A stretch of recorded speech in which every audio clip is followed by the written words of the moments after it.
IVM. There's a quick survey to fill out on ivmpodcast.com/survey. It lets us know a little bit more about who's listening to us. And you know what? We're going to do a few prizes. So, we'll do a random drawing of maybe 10 people and we'll send you all some swag. Remember, that's ivmpodcast.com/survey where you can fill out the survey. Hello and welcome. You're listening to the third episode of Mind the Gender Gap, a podcast in which we look at data, evidence, and stories to explore essential questions about women and work in India. Mind the Gender Gap is a collaboration between iWage and India Spent, and I am your host, Sunaina Kumar. In today's episode and in the next one, we will explore women and entrepreneurship. In a country like ours, where women are dropping out of the workforce and cannot find suitable jobs, entrepreneurship offers women the opportunity to participate in the economy. The potential for women's entrepreneurship in India is huge. Women entrepreneurs could generate close to 170 million jobs by 2030. But for that to happen, women entrepreneurs need support and policy intervention. The share of enterprises owned by women in India is just over 20%.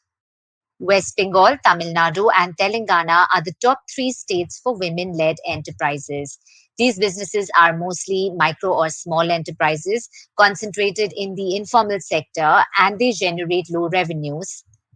Most are in traditionally female sectors like apparel, education, health, beauty, and housekeeping. And they were badly hit by the pandemic. A study by iWage last year found that 11% of women-led enterprises were closed after the lockdown. Half of the women who start a business in India do so out of necessity rather than aspiration. The motivation to grow a business among Indian women is as low as 8% compared to the global average of 21%. So why do women in India hesitate when it comes to growing their businesses? Is it the social barriers they face, the structural and economic barriers, or a combination of many factors? And how do they get past these to still become entrepreneurs? This is what we will find out today. We have collected some fascinating stories of women who run businesses from different parts of the country. Let's listen first to Eli Shah. She is the manager of Lok Swasthya Seva Health Cooperative in Ahmedabad, which employs 1,800 informal women workers. लोक स्वास्थ्य की 2 activities है। एक जो है वो social enterprise हम लोग चलाते हैं, जिसमें 2 एंटरप्राइज है। हमारी 3 लोकस मेडिसिन शॉप्स चलती है। उसके अलावा आयुर्वेद का मैन्युफैक्चरिंग यूनिट है और दूसरी तरफ हम सोशल सर्विसेज प्रोवाइड करते हैं रिलेटेड टू हेल्थ। जब मैंने शुरू किया तब कोऑपरेटिव का ये मैं कह सकती हूँ कि तभी हमारी कोऑपरेटिव की टर्नओवर जो थी वो 60,000 थी। अभी कोऑपरेटिव की जो टर्नओवर है वो 6 करोड़ है। तो ये कह सकती हूँ करीबन 29 साल से इस कोऑपरेटिव के साथ में जुड़ी हुई हूँ। एक तो हमारे लिए जो सबसे बड़ी चैलेंज थी वो ह्यूमन रिसोर्स था, क्योंकि बहनों के साथ और बहनों के द्वारा जब दवाई की दुकान हमने शुरू की 24/7, तो उस टाइम ये था कि बहनों को नाइट शिफ्ट में आना मुश्किल था और कांस्टेंट कैपेसिटी बिल्डिंग ये हमारे लिए एक चैलेंज रहा, क्योंकि हमारे साथ जो भी बहनें काम करती वो ग्रासरूट लेवल की बहनें हैं। कहीं ना कहीं कुछ चैलेंजेस आते हैं जब हम एज अ वुमन काम करते हैं, तो पर मुझे लग रहा है कि ऐसी कोई चीज नहीं है जो हम नहीं कर सकते एज अ वुमन। और दूसरी बात की ऑनरशिप ऑनेस्टी की बात आती है, तो पर्सनली मैंने ये पाया है कि एज अ वुमन कोऑपरेटिव ये वुमन में ज्यादा देखने को मिलता है और काम करने में भी आप वुमन के साथ काम करोगे तो एक दूसरे को समझने में सरलता हो जाती है और एज अ फैमिली हम काम कर सकते हैं। Ela Ben has many wise words on how a sustainable business model can be created entirely by women, which is also based on values. The one lesson that she emphasizes is consensus building while making decisions so that members can take ownership of their work. We will be hearing more such stories of grit and ingenuity by women entrepreneurs. We also have 2 wonderful and highly experienced speakers today to discuss this topic. Deepthi Ravula is the CEO of WeHub, a first-of-its-kind platform for women entrepreneurs by the government of Telangana. She has worked in the Silicon Valley as a hardware engineer before joining the state government. And Neharika Vohra is the vice-chancellor at the newly created Delhi Skill and Entrepreneurship University. She has been a professor at IIM Ahmedabad. Thank you both for joining us. Thank you. Thank you. Deepthi, let's just dive straight in.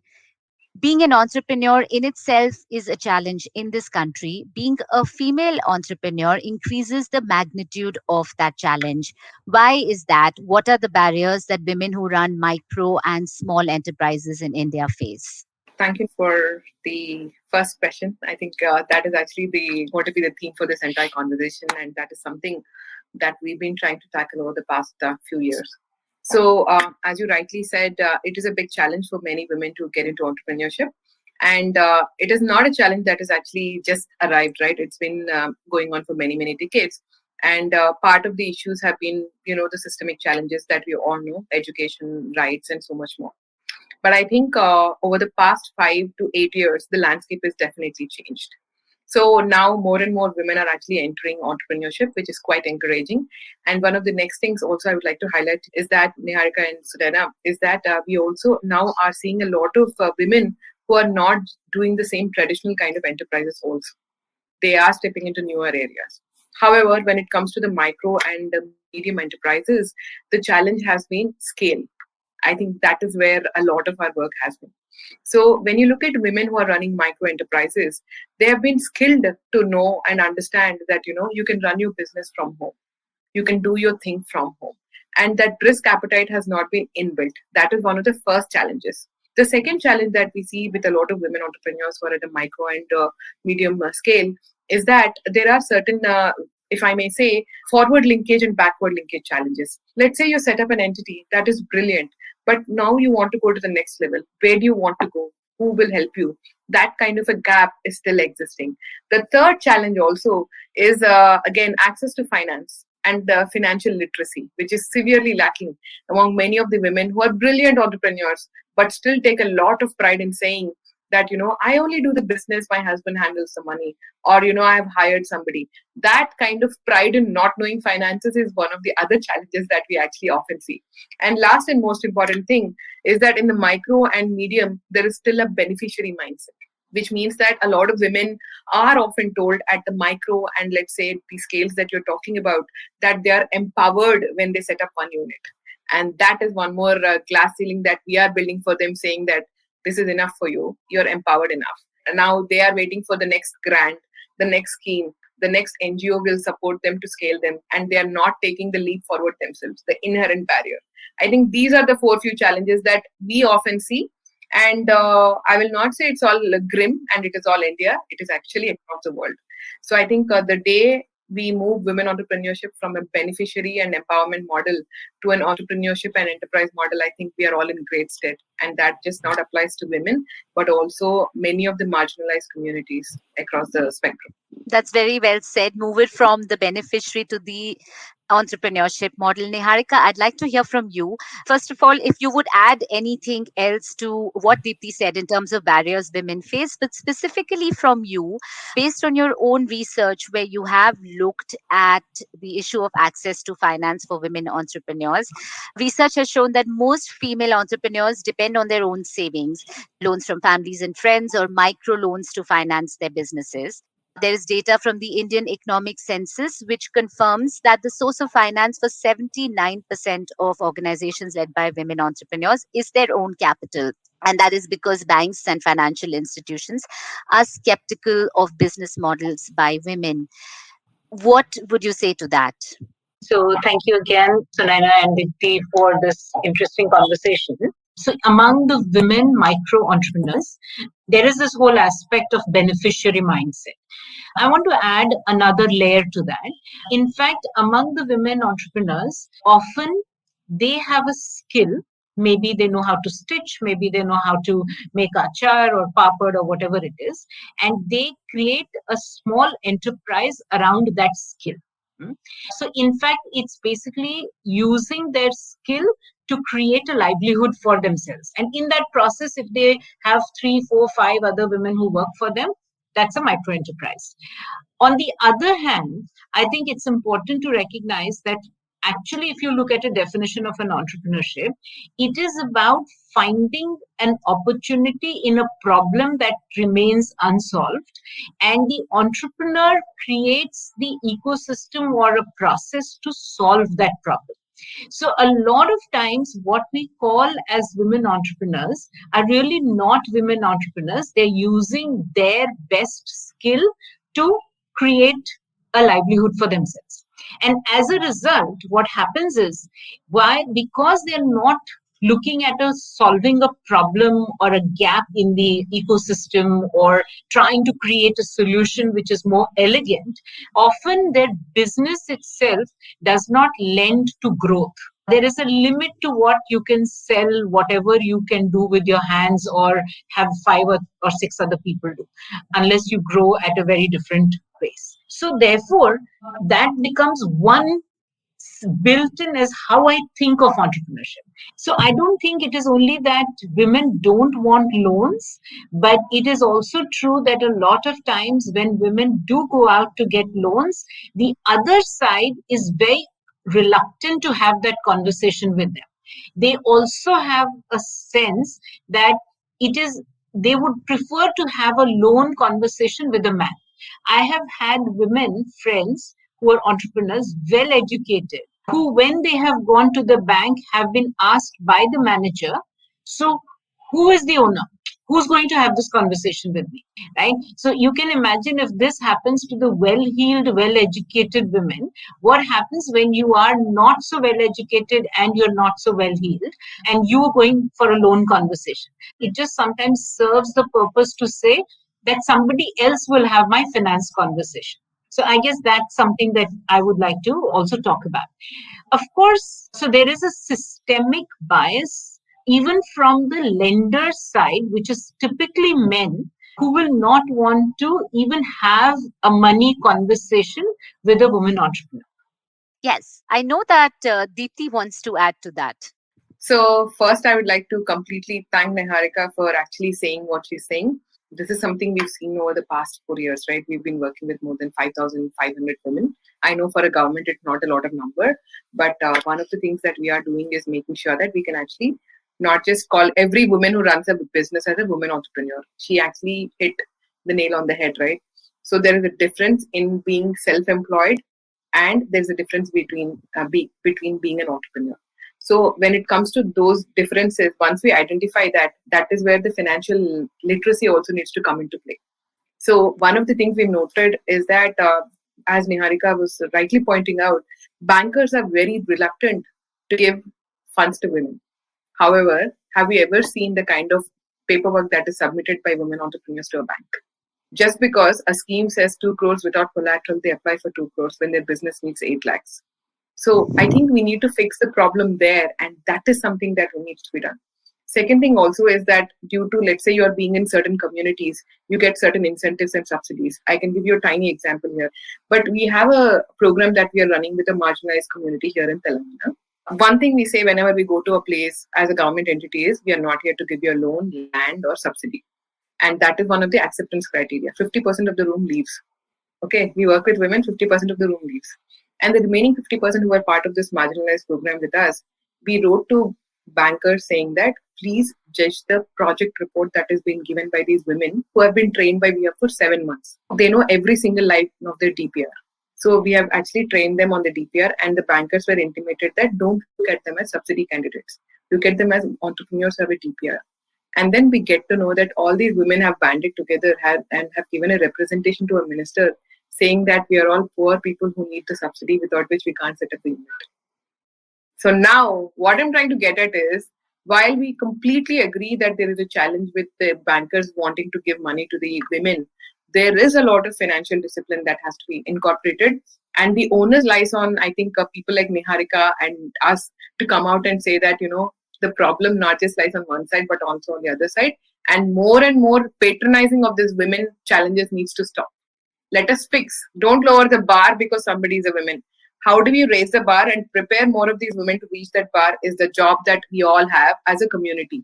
Okay. So much support exists already, right? So much support exists. Government of India has brilliant schemes, right? You're getting 2 crores without collateral. Imagine, who knows that? Everybody talks about property rights, but here there is no collateral challenges. But all they ask is give a report which actually conforms to certain things. Nobody does that. Second thing also is that the same women entrepreneur goes to several different subsidy and incentives. And that is the next challenge that we also need to highlight. So if we can fix these problems, I think access to funding is not a challenge. And last and most important, see, just because somebody is giving a grant, you can't apply to it.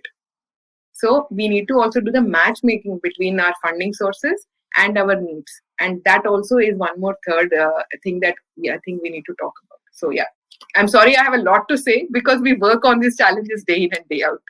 I'm so glad to hear your passion for this and also some very important points stated by both of you. We will be hearing more from our guests. A quick timeout for now to hear from Bablu Bhaumik, a female entrepreneur, or as Deepthi would clarify, someone who is self-employed from a village in Tripura who started fish farming in a tank that she built in her home with the help of an organization that works on development. मेरा सपना भी था कुछ करो, लेकिन मैं तो एक लड़की हूँ ना, इसीलिए शादी भी हो गया, तो फिर मेरा फैमिली भी हो गया, इसीलिए बहुत दिन से बैठा रहा हूँ कि क्या करूँ।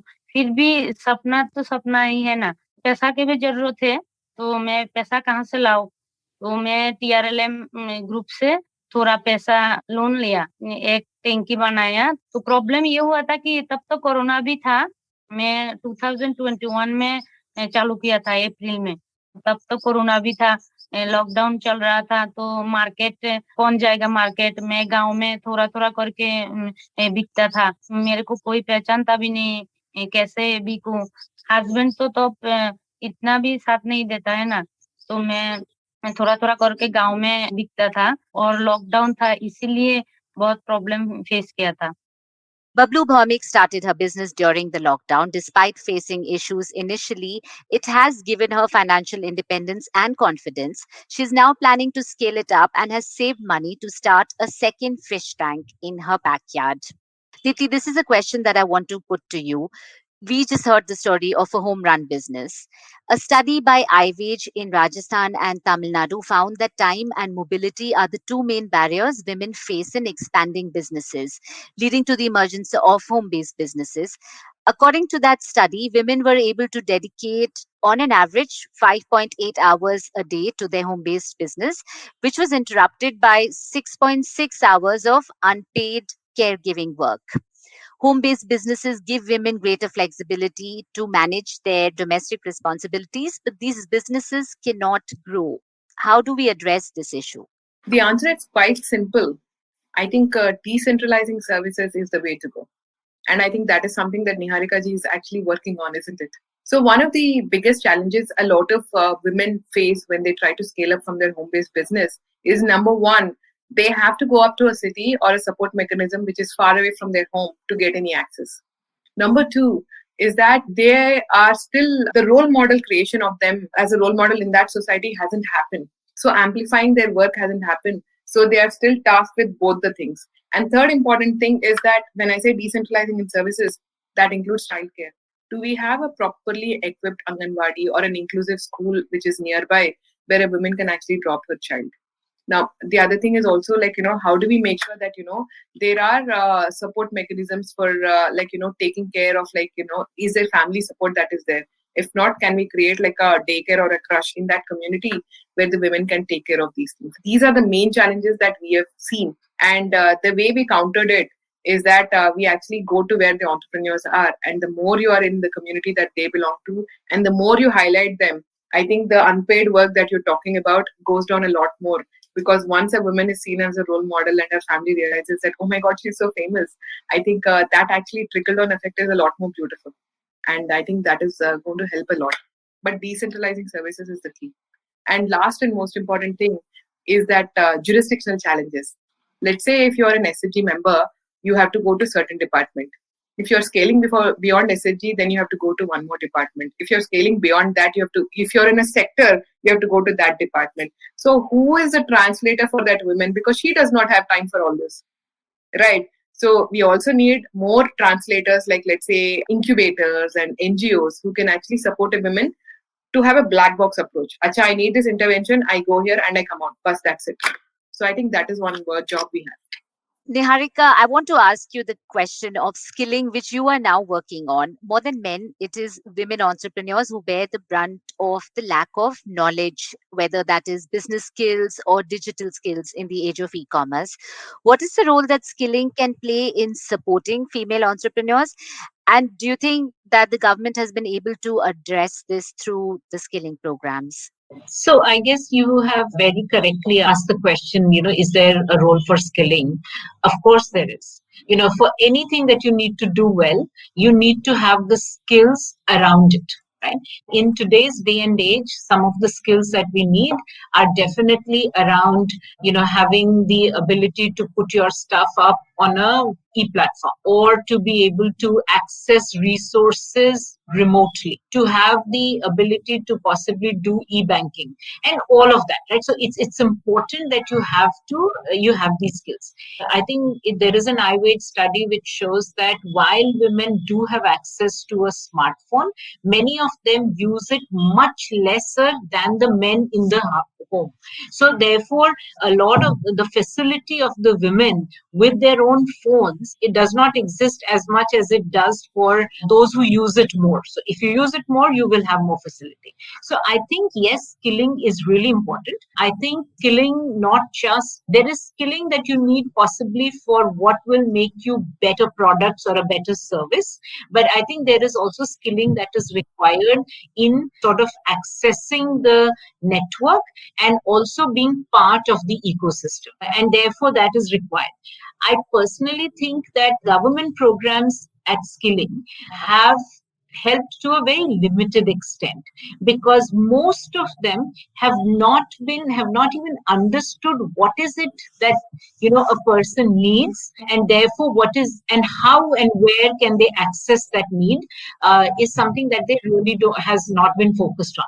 So I think while a lot of interesting groundwork has happened on skilling, we need to possibly all take the next leap and make skilling more accessible, more useful, and also more, with the pandemic, I think it has become very evident to us that not everyone needs to go to a center to learn. The phone can be a great device for learning, while it has its own limitations. But I think I would work with the limitations rather than saying none at all. That's right. Have a quick follow up question on the role of government policy in creating an enabling environment for women entrepreneurs. So, there have been recent initiatives like the Mudra scheme, which was launched in 2015 to provide loans at low interest rates. There is data from 2019 that shows that 70% of the borrowers, female entrepreneurs. Similarly, there is the Mahila Udyami Yojana that also caters to women entrepreneurs. Have these been successful in plugging the gap, and what more can be done? I really haven't done a deep analysis on how successful these schemes have been, but the fact still remains that women in India are only still contributing 17% to the GDP. And that number puts us lower than even the sub-Saharan countries, African countries. And therefore, I think there is definitely much to be done. I also know from some of the qualitative studies that have been done that just providing easy access to loan also sometimes increases, the men in the family or the males of the community to say, let's get a loan through her. So it is not necessarily for the enterprise, but it is for, as Deepthi was mentioning, sometimes just because there is easy money available, let's use it. So I think it is so much more important to improve the women's capabilities for them to be able to say, look, if I'm running this business, this is how much money I need and this is where I can get it. Rather than that this is, the tap is on, let's just draw from it because it just serves something, an immediate need in the family. And also because a lot of women sometimes lack voice and power within the community and their homes, they also become easy targets for being used for use taking that money. And therefore, and because they don't sign or they don't read the documents and so on and so forth, it just becomes a way to gain the money. So yes, I am possibly painting a grim picture, but I think it's important for us to say that, and for people like organizations like Deepthi and ours and many others to really start addressing the issue of, is it the woman who's getting the loan, and is she getting it for what she's asking for? I'm glad you raised that. A quick segue for now. We spoke with Chandrakali Markam, who is from Dindori, a tribal district in Madhya Pradesh. She is the head of a poultry farming cooperative which has nearly 500 women poultry farmers. Let's tune in to what she says. 700 का farm है मेरे पास। मेरे गांव में 17 सदस्य दीदियां हैं और मैं खुद मुर्गी पालन के काम करती हूँ। साल भर में 25 से 30 हजार का इनकम हो जाती है। और हमारे एक ये फार्म बना हुआ है, तो उसमें हम लोग पुरुष को नहीं जोड़े हैं। उसमें अधिकार अगर पुरुष को जोड़ेंगे तो वो अधिकार उनको मिलेगा। इसलिए महिला का भी कुछ अधिकार होना चाहिए और उनका भी सम्मान होना चाहिए और उनका भी नाम होना चाहिए। तो वो पोल्ट्री का उसमें ये है कि खुद दीदी जो मुर्गी पालन काम करती है, तो जब वो पूरा मुर्गा बिक जाता है तो उन्हीं का खाता में पैसा डाला जाता है। तो वो अपने इच्छा से वो कुछ भी खरीद सकती है और जो अपने इच्छा रहती है वो अपने इच्छा पूरा कर सकती है। इसमें ये बदलाव आया है हम लोगों का। The business model built by Chandrakali Markam shows the power of collective action for women to gain financial autonomy. Her self-help group and all the other groups in her village and surrounding villages were able to scale up their business by working together, which helped them access both finance and market. Deepthi, I would like to turn to you for the final word. In your experience with WeHub, what are the solutions that you have found? What are the ways in which women entrepreneurs can be supported? What has worked and what is not? And I would also like to hear Neharika's opinion on that. Sunaina, for the closing words, as you said, I can't say what is work, but what is actually looking like a good direction for entrepreneurs to sustain and scale. Number one has been making them realize that they are actually creating jobs and they are actually becoming some kind of a spurring the economy in the local community. I think that has been one big thing. The second thing also is actually perspective building, and I do not mean it in ways of counseling. It is more in terms of making sure that we can make sure that more of these women entrepreneurs realize how big the world is. I think that is the second thing. And the third thing also is highlighting and celebrating role models. And I do not say it lightly. I mean it with a lot of respect. And role models are not the big names that you hear. It is also role models within the community, somebody who they can identify it. Because what we have realized really works is stories from their community, which is scaled. Stories resonate. Lectures are boring, right? Stories resonate. If we can create more stories from within the community, I think that really works. And what does not work is, if I may say this, I don't know if it is correct or not, but patronizing women entrepreneurship, calling it empowerment, calling it an upliftment in any manner, I think has not worked. Because you're always telling these women that, अच्छा है, you're doing something, but हमेशा हम लोग रहेंगे आपका cell करने के लिए, आपका मार्केट लिंकेज करने के लिए. तो when will they actually learn and grow? So I think patronizing has to stop. And we also, number two also, I think, is if we can actually make sure there is a lot of monitoring, evaluation and reports that are coming out of these huge initiatives that claim to touch 10 million, 20 million women. And when we talk how many enterprises have you created, they give you 20 million enterprises. But when you look at the women, they are still making 5,000 to 7,000, which is not even enough to be at BPL level. So I think these are two learnings that I have. But again, it's not all grim. We have some amazing rock stars that are there in every part of the country. I think we need Sunaina to celebrate all of them a lot more. So yeah. Neharika. In my mind, I completely resonate with everything that Deepthi has said. Role models, celebration, moving away from the beneficiary empowerment kind of mindset. I think the only other thing that I want to add is, at no point of time, I want to say that if there is a woman who has 5 or 6 people who work for her that is any less than somebody who has 100 employees. Even that person is creating jobs, and there are different motivations. Each one of us has a different motivation in life. And I think as long as I'm moving, as long as I'm achieving my potential and working towards my motivation, I would like to celebrate all of that, and not just, a unicorn that has been set up, or a very large business, or somebody who's grown from 5 to 5,000. There's every single shade of entrepreneurship is a good shade. And I would like to just say that that's something that I would like to acknowledge and celebrate as well. I often say that no matter how much you will water a lemon tree, it's not going to become as big as a mango tree. Yeah, we're just different. And that's what we would like to also keep in mind. Well, those are just the perfect words to conclude with. I've learned so much through this conversation. Thank you, Neharika, and thank you, Deepthi, for sharing these insights, and also for the amazing work that you both do in supporting women entrepreneurs in the country. Thank you, Sunaina. And Neharika, pleasure hearing from you. And thank you for connecting both of us. Hey there, listeners of Mind the Gender Gap. Thank you for tuning in. If you like this episode, please share it. The show is available on IVM Podcast Network and on all major podcast streaming platforms. We will be back next month with the next part on women and entrepreneurship, where we will look at medium and large-scale businesses through the voices of women who are in the trenches running these businesses. We hope you will be there.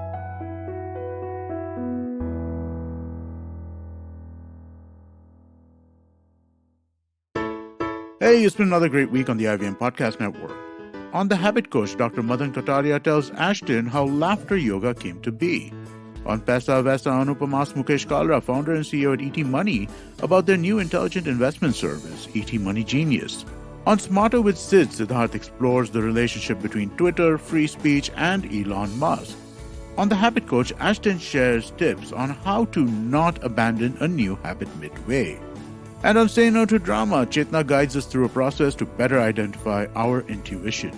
Do follow us on social media. We're IVM Podcast on Twitter, Facebook, Instagram, and LinkedIn. And remember, if you're following this show or any of our other shows for that matter, please do tell a friend. Word of mouth is one of our biggest, most helpful things you could do for us. We'd really appreciate that. And also, don't forget to rate us on any of the platforms you're listening on. And you can also check us out on YouTube. Go check out ivmpodcast.com/YouTube. You get a list of all of our YouTube channels there.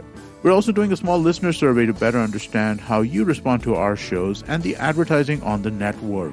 We would really appreciate it if you could spare a few minutes to fill it out. It's at ivmpodcast.com/survey. This really helps us build better shows for you. And finally, we'd like to thank our sponsors for this week, SBI Life Insurance, India Water Portal, and Jupiter, a digital banking app. Do you wonder why China does the things that it does? Or want to know how we could improve online privacy? Or perhaps you're thinking about how we can kickstart India's economy. If you'd like to search for the answers to such questions, check out All Things Policy, a daily public policy podcast that covers everything from employment figures to aircraft carriers. Tune in from Monday to Friday for new episodes and fresh takes.